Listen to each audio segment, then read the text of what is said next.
Olá pessoal, tudo bem? Sejam bem-vindos ao nosso webinar que hoje vai falar sobre protagonismo do aluno. Bom, esse é um tema bastante polêmico que divide algumas opiniões, mas quando a gente fala de protagonismo do aluno, a gente está falando de algo que é absolutamente importante em como a gente interpreta a educação nos dias de hoje. Primeiro, para vocês entenderem um pouco do que a gente vai falar ao longo desses próximos minutos, eu queria falar um pouco sobre a diferença e a interligação entre ensino e aprendizagem.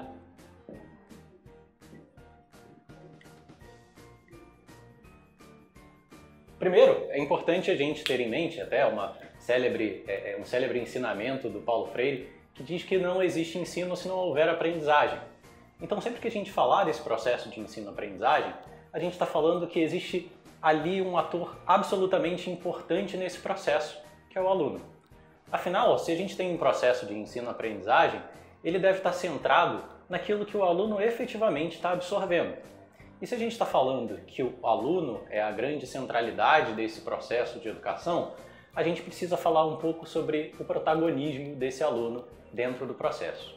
Tem muita gente que acha que quando a gente está falando de protagonismo do aluno, a gente está falando que a gente está colocando o aluno no centro do universo, é quase como uma autorização para que ele faça o que quiser dentro de sala de aula, mas é preciso que a gente desmistifique um pouco essa ideia do ser o que quiser dentro de sala de aula, fazer o que quiser dentro de sala de aula. Quando a gente fala de protagonismo do aluno, a gente está falando que existe um processo de aprendizagem que não pode, de maneira alguma, deixar que as experiências do aluno ou as suas aspirações sejam deixadas de lado. Afinal, sempre que a gente aprende alguma coisa, a gente aprende porque aquilo de alguma maneira faz sentido nas nossas vidas.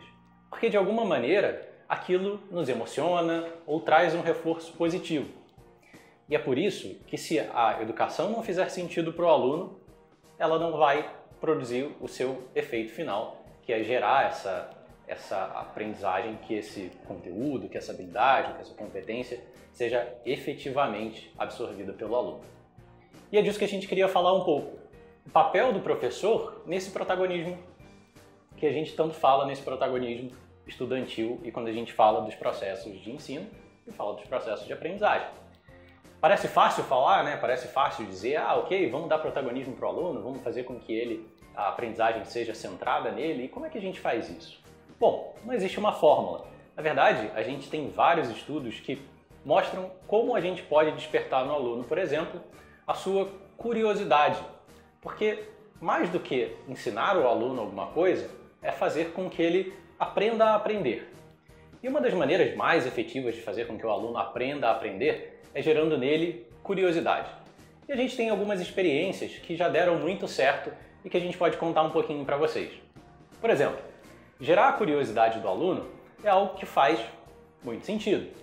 Por isso, mais do que estimulá-los a fazer perguntas que vão levar a um conteúdo, aliás, a uma resposta definitiva, a uma resposta clara, como, por exemplo, quem descobriu o Brasil? E aí responder, Pedro Álvares Cabral. Esse é um método mais antigo de como a gente ainda faz essa decoreba de sala de aula. Gerar curiosidade no aluno é fazer perguntas atrás de perguntas. Por exemplo, em vez de quem descobriu o Brasil, por que o Brasil foi descoberto? Por que a gente tem hoje essa ideia de descoberta? De onde ela vem?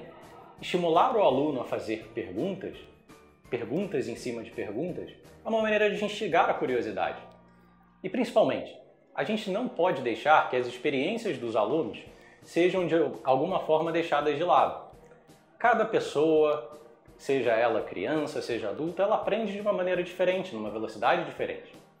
E é por isso que fazer com que o aluno aprenda a aprender é mais importante do que fazer com que ele aprenda efetivamente um conteúdo específico. Bom, como eu falei, dei o exemplo, por exemplo, do Pedro Álvares Cabral, onde a gente deve estimular muito mais os porquês do que os quens ou do que o quê, faz com que a gente gere uma reflexão e faça com que o aluno tenha um pensamento muito mais complexo. Esse pensamento complexo vai levar à criticidade sobre aquele assunto. Então, nesse exemplo mesmo da descoberta do Brasil, a gente, quando estimula o aluno a fazer perguntas, ele vai criticar, por exemplo, o que levou à descoberta, que tipo de relação o Brasil, por exemplo, tinha com esse tal de Pedro Álvares Cabral. E aí a gente vai levar e instigar o aluno ao seu pensamento crítico. Além disso, uma outra forma de gerar, de instigar todo esse processo de protagonismo do aluno é fazer com que a gente desperte no aluno a sua criatividade. E muitas vezes a escola é acusada de matar a criatividade dos alunos, porque efetivamente alguns processos podem levar o aluno a pensar que só existe uma resposta certa. A gente tem um modelo educativo que ainda privilegia muito os acertos e penaliza muito os erros. A gente sabe que na vida nem tudo tem uma resposta certa, exata, e que várias dessas respostas certas e exatas podem mudar ao longo do tempo. Por exemplo, a gente sempre ouve dizer que um dia que o ovo faz bem, no outro dia a gente ouve falar que o ovo faz mal porque pesquisas apontam de uma maneira, depois pesquisas apontam de outra. E o método científico, ou seja, esse método que a gente usa efetivamente para as grandes descobertas, ele precisa do erro. E a criatividade, ela não pode de nenhuma maneira ser penalizada porque um aluno não deu uma resposta certa. Vocês querem um exemplo? Um dos alunos, uma vez, em uma aula, onde eu explicava sobre como você não podia jogar lixo nas encostas, porque aquilo poderia levar a uma infiltração no solo, e aquele solo teria ali uma água contaminada infiltrando ali no que onde passariam as águas por baixo da terra. E um dos alunos falou assim: tio, olha só, eu sei o nome dessa água que passa embaixo da terra. Ela se chama lençol frenético. E aí, nessa hora, muita gente riu e seria normal que algum professor, por exemplo, pudesse dizer: que isso, menino, imagina lençol frenético, você tá de brincadeira com a minha cara. Mas, na verdade, esse menino fez uma associação muito próxima daquilo que era a resposta efetiva, que era o lençol freático. Pois é, então, na hora que ele respondeu isso, eu fiz a pequena correção de como ele chegou muito perto da resposta certa. Por isso, privilegiar o acerto é muito perigoso para a criatividade dos alunos. E se a gente está falando de protagonismo, a gente tem que permitir que o aluno erre. A gente tem que permitir que o aluno consiga perceber por ele mesmo onde estão os erros que ele efetivamente cometeu. E ele conseguir chegar, pelos seus próprios meios, a uma resposta mais adequada. Bom, a gente falou então um pouco de como estimular a criatividade, a gente também falou um pouco do pensamento crítico, e a gente precisa pensar muito em algo que é essencial para o aluno nesse processo de protagonismo: a sua autonomia. Ensinar alguma coisa para alguém hoje, algum conteúdo, por exemplo, ele não é mais suficiente para o processo educativo, porque o conteúdo está disponível na ponta dos seus dedos. Então, se você quiser, por exemplo, saber quem descobriu o Brasil, você simplesmente vai pegar o seu celular e digitar no campo de busca quem descobriu o Brasil e a resposta vai estar lá. Se a resposta está tão ao alcance das mãos, se o conteúdo está tão disponível, o que a gente precisa é dar autonomia para que esse aluno saiba buscar onde está a resposta certa. Identificar, por exemplo, se uma notícia é verdadeira ou se uma notícia é falsa. Identificar, por exemplo, se por alguma razão aqueles primeiros resultados de busca não eram os resultados de busca mais adequados para aquela pesquisa. Isso sim vai fazer a diferença na vida dele.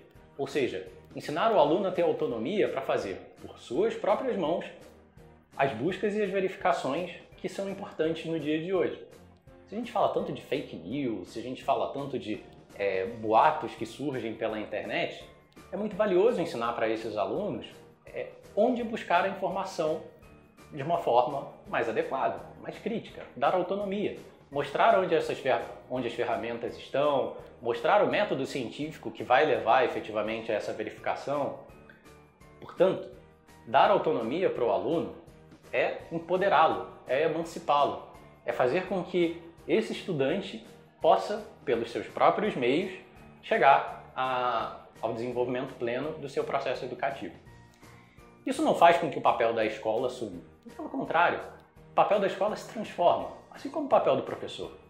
A gente fala muito do professor como um grande mediador desse mundo de conhecimento que a gente vive. A gente fala hoje de como a informação está disponível, de como ela circula. A gente fala de inteligência artificial, a gente fala hoje de machine learning, né, que é como as máquinas aprendem efetivamente, e a gente precisa que o professor seja um grande mediador desse conhecimento e dessa informação que está disponível.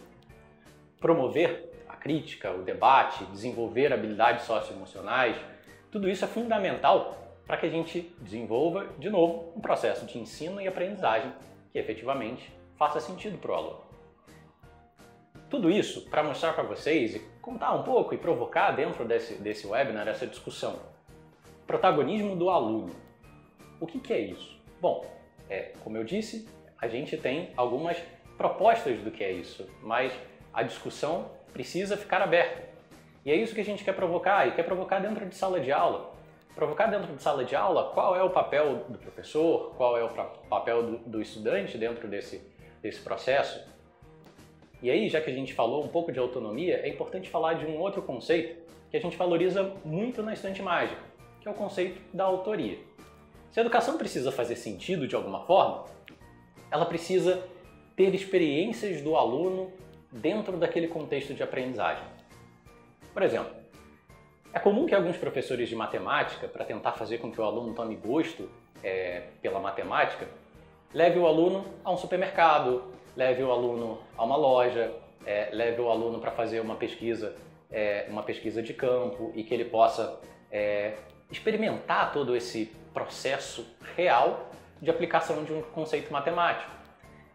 Eu já vi algumas turmas, por exemplo, visitarem supermercados ou hortifrutis e fazer pesquisa de preço, verificar quilos, verificar a divisão daquele preço, multiplicação, explicar dúzias, tudo isso dentro de um contexto real e prático, onde o aluno participa e vê efetivamente algum significado naquilo que ele está aprendendo. E muitos desses alunos voltam para a sala de aula muito mais empolgados em saber, por exemplo, como dividir quilogramas e como fazer uma pesquisa de preço dentro de conceitos matemáticos reais.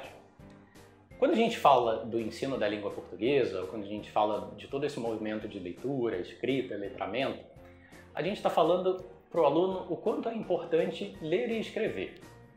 E às vezes quando a gente tenta fazer com que o aluno leia, por exemplo, ele pode sentir de alguma forma alguma resistência.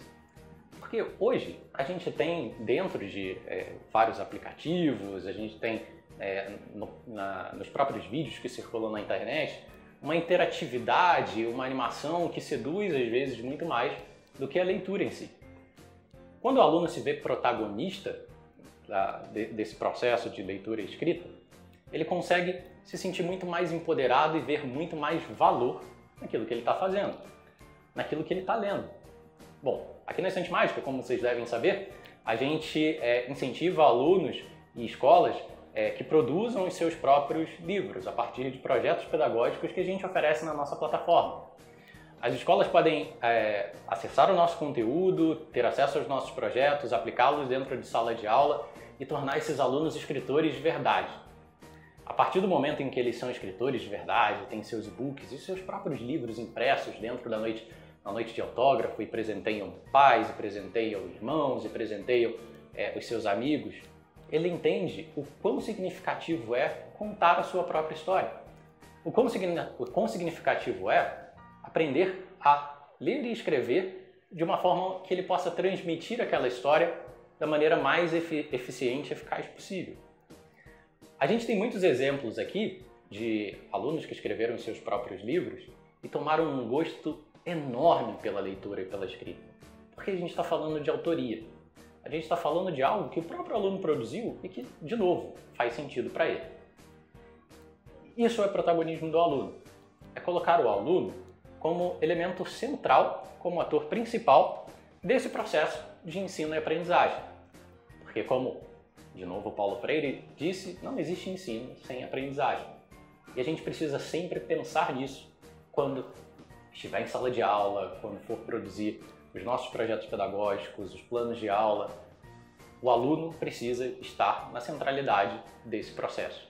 Afinal, a gente quer um processo educativo que seja cada vez mais inclusivo, que faça sentido e que seja muito mais eficiente para que a gente possa ter uma sociedade mais igualitária, mais inclusiva e menos desigual.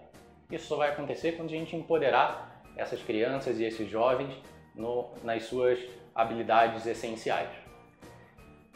Bom, vocês muito provavelmente devem acompanhar o nosso blog, e lá no nosso blog você vai encontrar várias outras reportagens, vários outros artigos que falam um pouco mais sobre outros conceitos que a gente só pincelou aqui. A gente também tem um texto que instiga um pouco sobre o protagonismo do aluno que vocês podem encontrar lá no nosso blog. Mas mais do que isso, se a gente está falando que protagonismo é algo que instiga e provoca, a gente quer com esse webinar instigar e provocar a discussão.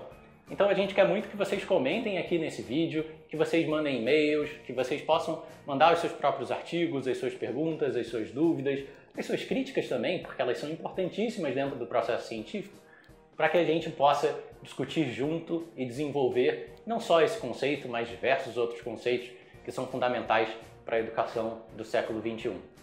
A gente quer transformar a educação pela escrita e pela leitura aqui na Estante Mágica, mas a gente sabe que tem iniciativas no Brasil inteiro, não só na escrita e na leitura, mas em diversas outras disciplinas e habilidades que podem fazer com que a educação brasileira e mundial melhore e, de novo, seja mais inclusiva e consiga reduzir as desigualdades, que é o que a gente quer fazer efetivamente.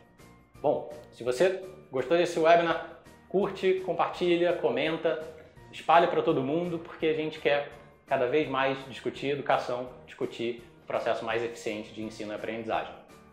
Obrigado pela audiência de vocês e a gente se vê por aí. Grande abraço. Quanto tempo?